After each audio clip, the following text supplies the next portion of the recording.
as that bubble eventually popped, and so the studio went under, and I picked myself up, dusted myself off, and moved down to California. And here I joined a studio called Z-Axis, that was eventually acquired by Activision, and so then I worked for a while. Behemoth that is Activision, and then eventually a group of us left and founded Sanzaru. And so business has been quite good. We've made a lot of games with a lot of big publishers, people like Electronic Arts, Sony, Nintendo, Sega, Disney. There's a couple others, but I can't remember. Yeah, we've been doing that for the last 8 years. So in that time, in my job, I've sort of been personally responsible for all the business developmental side of things and all the, putting together these deals. So there's over 20 odd of those that I've kind of been responsible for. So I got a pretty broad cross section of working in the industry that I can sort of share some experience from.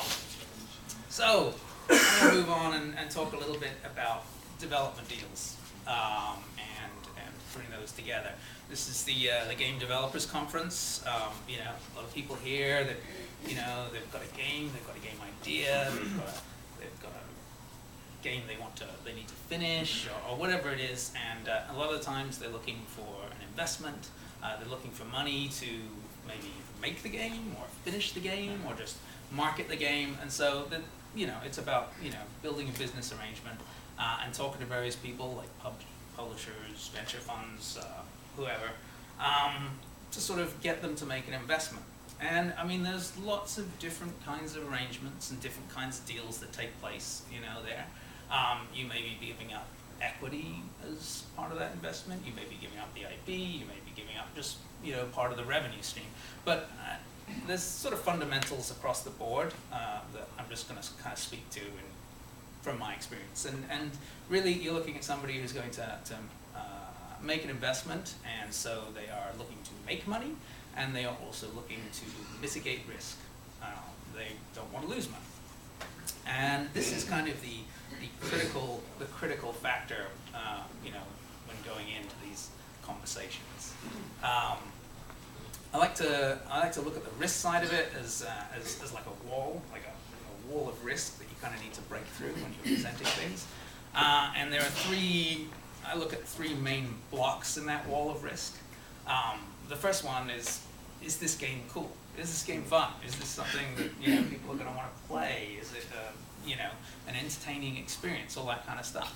And once that's apparent, then the next one is, well, can these guys that have come to me and and are looking for this investment, can they actually make this game? Can they actually finish it? Because that's kind of important if you never get there. And the third one is how much money can this make? Can this essentially return on the investment that I'm making? So those are kind of some of the big blocks you got to break through. And so you're going to go in and you're going to do your meetings and your pitches. I mean, especially something like GDC here. You got publishers, let's say, and they're going to have 100 meetings. They're going to have 100 guys coming through. And what you really want is you want your idea to stick. You want it to be there after they've gone through the long weekends that they take after GDC, and they've sort of detoxed from all the alcohol, from all the parties and all that kind of stuff. You want them to wake up, sort of Wednesday, Thursday kind of thing, and then go to work and be like, oh yeah, there was this one cool thing, and then they want to talk about it to other people.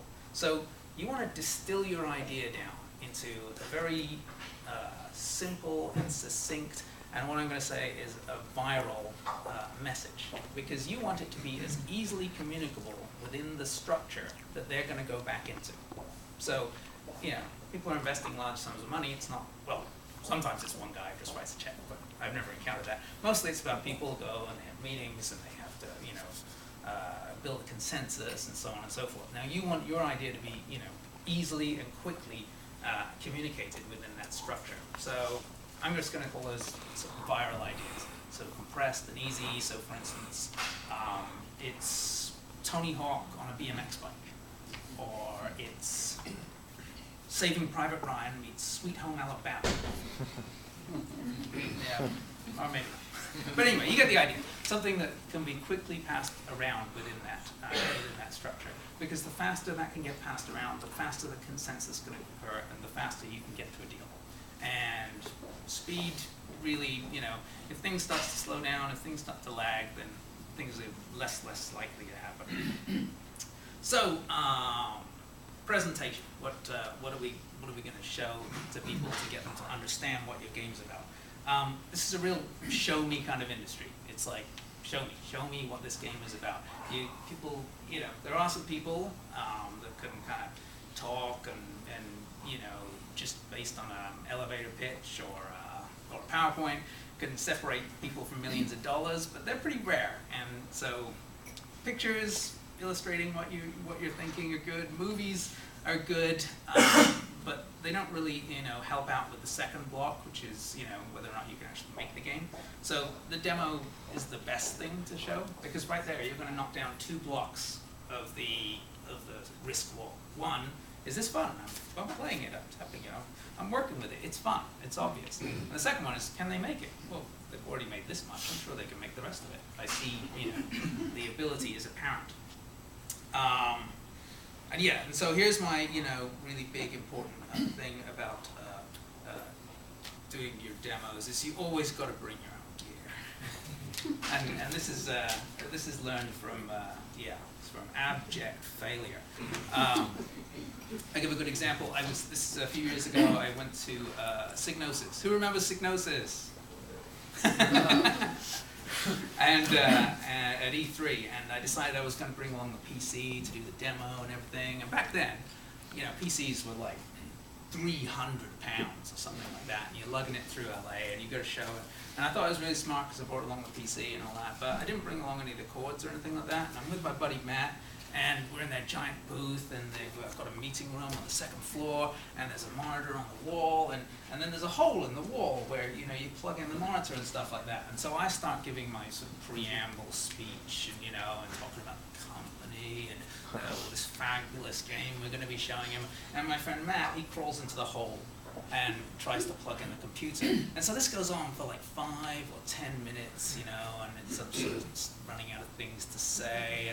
And so we're both left sort of staring at Matt's butt sticking out of the hole. And finally he emerges, and he's holding the keyboard cable. And he's like, this is when they switched over from that little wide keyboard cable to the thin one.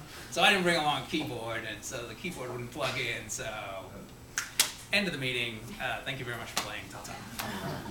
So yeah, bring your own stuff. So finally, talking about the last block of risk, where people are going to decide or figure out how much money they think that this game could possibly make. And this one's really kind of interesting. I use this example when we started Sanzaru. We did a work-for-hire project, and then after that, I talked to various people, and they were all like, what's next? What's new? We're looking for something new, totally different. And we're like, right. So we sat down, and we made a totally new, and totally weird, and totally different, but really fun demo. Something that people could pick up and play, and it was easy to understand, and it was just mesmerizingly fun thing to do. And so then we went around and pitched it to a lot of people, and they enjoyed playing it, but it always ran into this wall, because fundamentally it wasn't like anything else. And then given that it wasn't like anything else, it's very difficult to say, well, here's what I think the market is. Here's what I think it's going to make. And so demand planning, as they call it, is kind of usually based on comparable games. So it's very useful, when you're going into a meeting to have, you may think of like, oh, I don't want to compare my game to anything because, it's going to make my game seem derivative. But it's actually a useful bullet point, a useful piece of ammunition to give to whoever you're meeting with, so that they can communicate that within their structure, and they can help overcome that risk. Oh yes, it's going to do like that. So now, of course, if you go in and you say, oh yeah, it's World of Warcraft meets Clash of Clans meets something of something, and da da da da, then they're probably going to be like, really? But yeah, some good comps here. So, I wrote on the other side of the piece of paper. Look at my efficiency. So there's some good stuff from putting together the development side of it. And now I'm going to talk a little bit about development studios and how they're kind of structured. I mean, first off, there's a lot of books and a lot been said about like founding companies and equity and founders and all that kind of stuff. And all that stuff's always different, and there's tons and tons of books on Amazon that you can read about it. So I think I'm just going to talk about some things that are kind of specific and germane to the video game industry. And the video game industry, which is a very creative industry, I mean, it's an awesome, fun space. I don't have to manufacture that kind of Glee Club enthusiasm that a lot of Silicon Valley startups have. Like, oh, I'm just so excited about providing mid-tier companies with healthcare. Oh, I just live for this stuff. Issues. Anyway, I mean, you know, like I get up in the morning and I'm like, I make games about blue anthropomorphic rodents that smash robots. It's like, I live for that. But yeah, game development is a very complicated process. You've got, you know, creative issues, you've got visual stuff, you've also got to have the technology behind it and all that kind of stuff. And I think a great analogy was it's like a helicopter. There are a lot of moving parts and they're all spinning and they're all kind of balanced, and if something fails then it's just going to fling itself apart like a Michael Bay movie. It's real complicated. But that being said, something about management structures and game development studios, and that is that having an organic management structure, something that doesn't necessarily follow some, you know, preconceived template. Sorry. You're saying something very critical. If you can't demonstrate it, you can't sell it. If you can't demonstrate it without money, without development funds to develop it, then you don't have a product. So looking for money is really after you have a working model.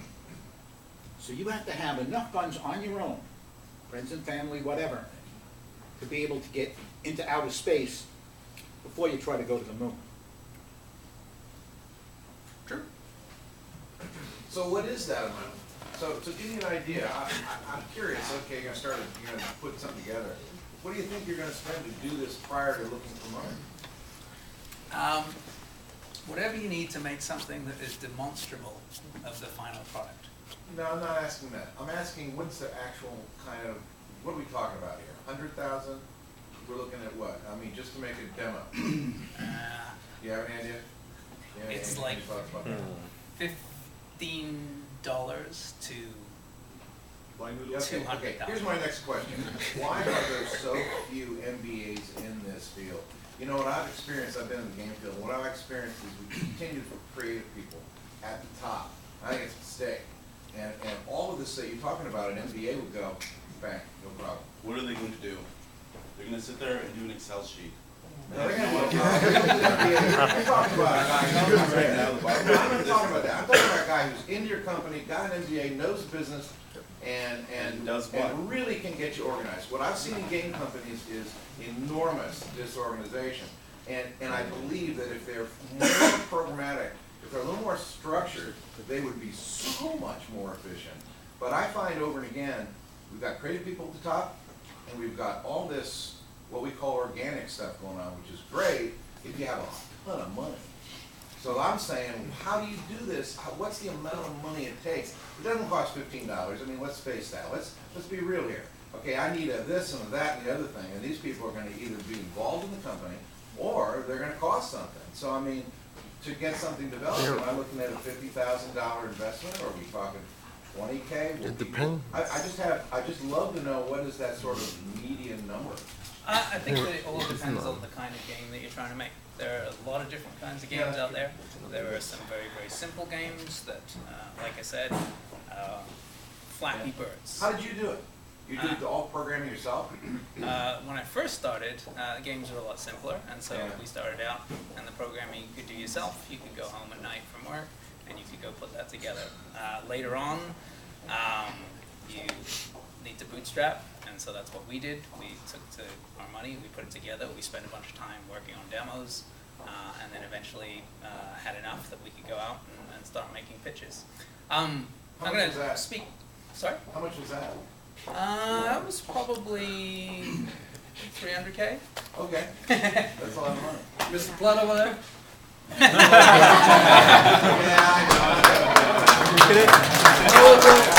We'll never finish this program. The Q&A is later, it's in the program, it's Q&A, it's called Q&A. But the best thing is, and they got 7 speakers after this and some more stuff, that he will stay after 9 and you can ask him all the intimate questions you want to ask him.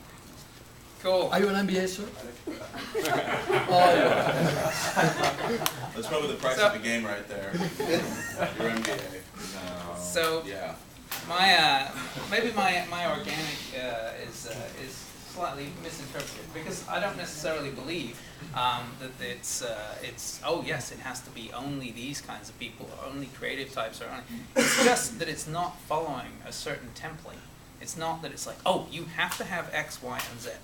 Now, sometimes I've met, people that are accountants that love games, they love to play games, and they make awesome, presidents of companies. Other times, there's 2 presidents.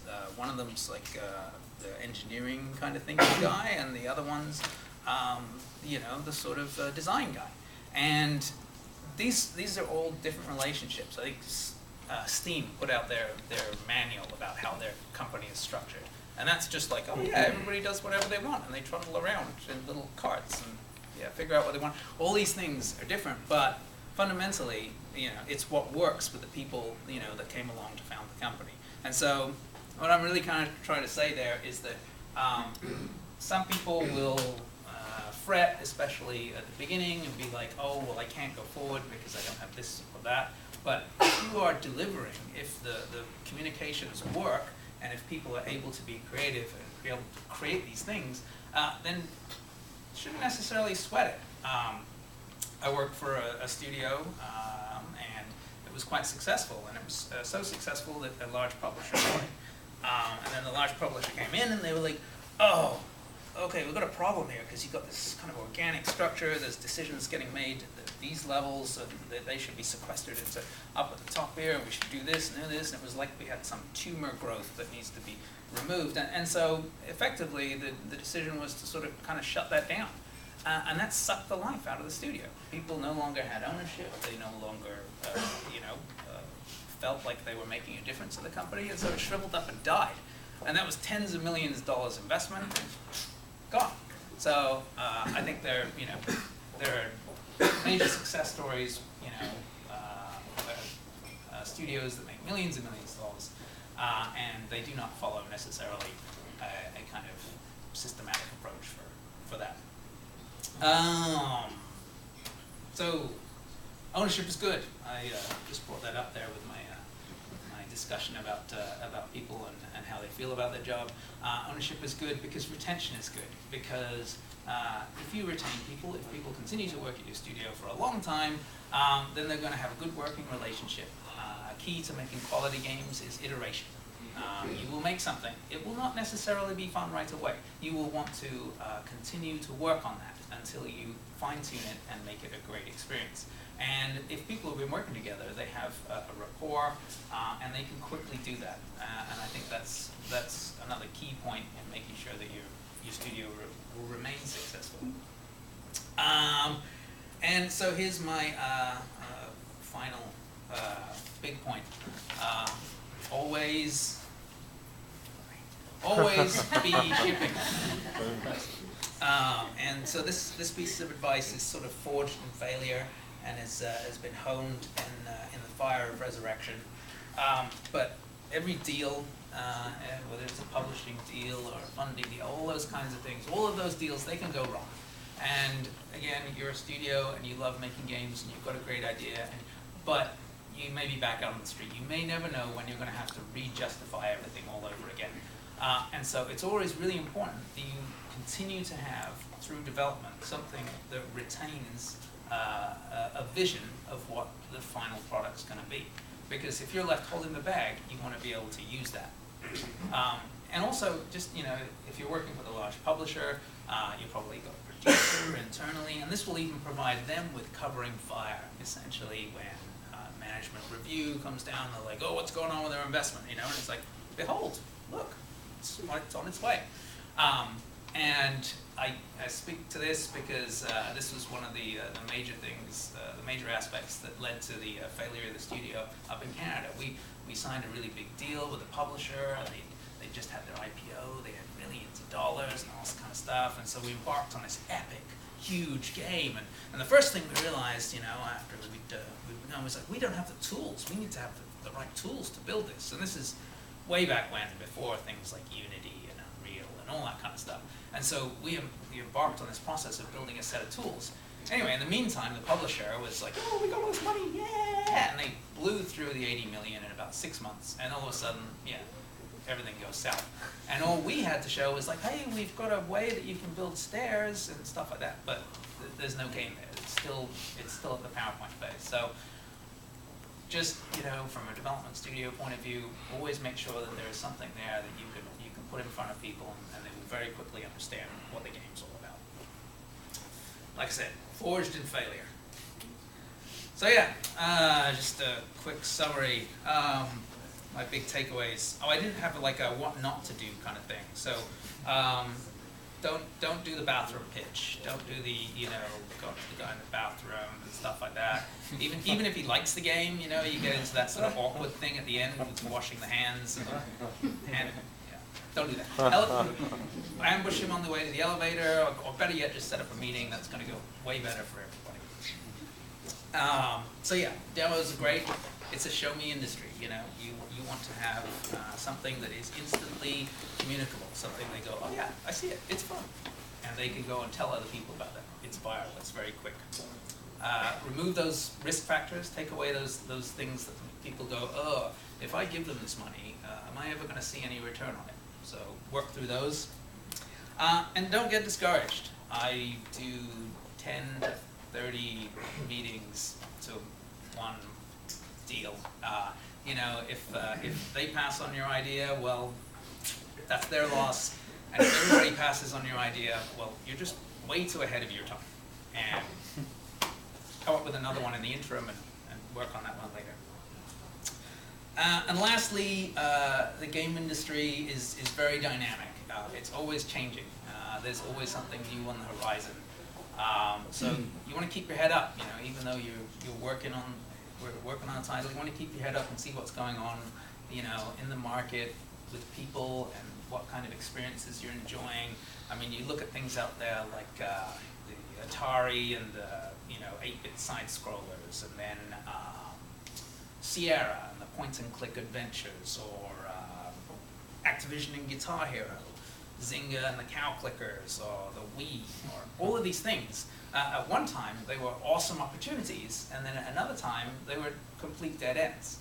So you want to always be looking at the landscape and make sure that you know where you are in that cycle.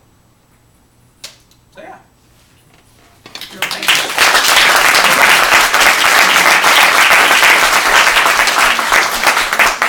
Thank you so much, Glenn. Like you said, he's going to stay for questioning afterwards.